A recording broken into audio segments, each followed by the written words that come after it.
Mornings. आज का topic है कांस्टेंट और जीरो पोलिनोमियल, दोनों में क्या डिफरेंस है। आज इस वीडियो में मैं डालूँगा पोलिनोमियल।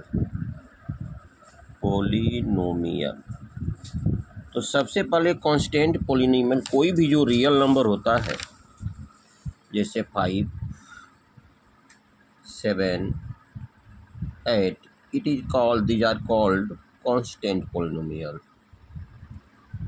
और इसका पावर जीरो माना जाता है। इसका पावर आपका जीरो है। विच टर्म है the power zero is called the constant polynomial.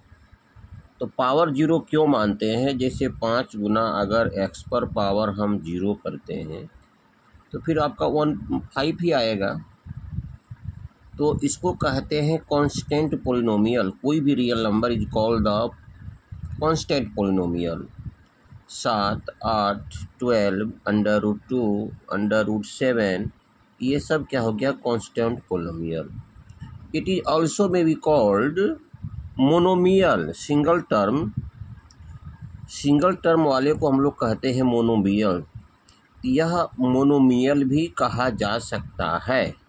अब चलिए जीरो पोलिनोमियल। जीरो पोलिनोमियल हम लोग किसको कहते हैं? In which polynomial every term has the zero coefficient.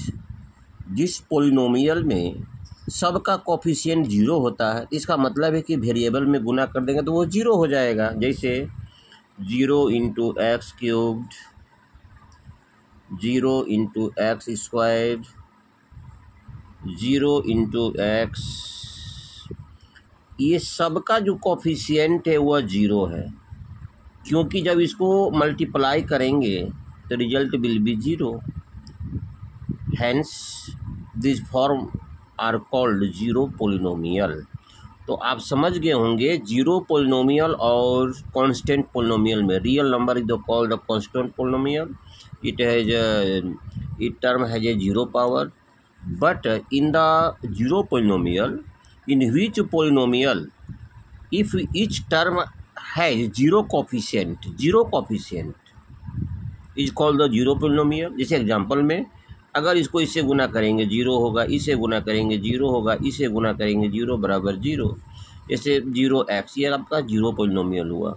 अगर इसी के जगह पर √11 लेते हैं तो ये आपका हो जाएगा कांस्टेंट पोलिनोमियल। इसका पावर जीरो माना जाता है। √11 गुना x पर पावर जीरो आप लिख सकते हैं। तो डियर स्टूडेंट्स, इस वीडियो को ये मोस्ट इम्पॉर्टेंट एक कन्फ्यूजन टॉपिक्स है। कांस्टेंट और जीरो पोलिनोमियल दोनों में बहुत सा अंतर है। इस हमारे वीडियो को आप लाइक करेंगे, शेयर करेंगे, सब्सक्राइब करेंगे। Thank you very much.